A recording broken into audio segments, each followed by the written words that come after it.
Right, well, what do you make of this? It's been announced that new restaurants, public toilets, shopping centres and offices in England will now be required to have separate male and female toilets.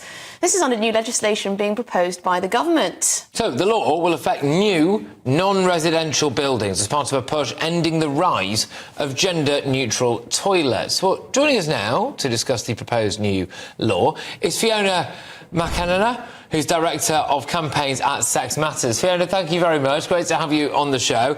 As far as I can see, gender-neutral toilets please absolutely nobody. Is this now good? Will we all be attending the funeral for gender-neutral toilets? I think you're right. There might be a few people who don't mind, but surveys have consistently shown that 80 to 90% of people of both sexes prefer the privacy of a single-sex facility. So you have to wonder why on earth these have been eroded and replaced with, anyone can come in kind of toilets, because that's what most people really don't want.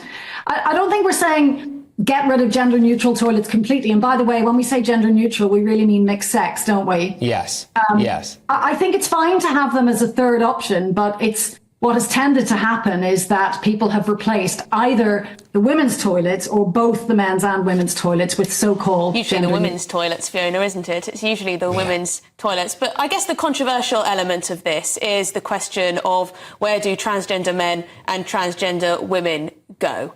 And this is the controversy. How does this square that? Yeah, I think that has been a driver of this. And I think a solution for those people has to be found. But what's clear is that discomforting 99% of the population in order to do so maybe wasn't carefully thought through. And hopefully now we'll get some better solutions. And bear in mind, this is about new builds and major refurbishments. So anyone planning a new building can plan for those three options: men's, women's, and some single provision, single sex, anyone, individual cubicles. And that's the answer for the trans people. I think it's quite revealing when you hear some people talk about, it's only 0.01% of the population who happens to be trans. What I think they're doing there without realising it is admitting on national television that they actually don't really care about women.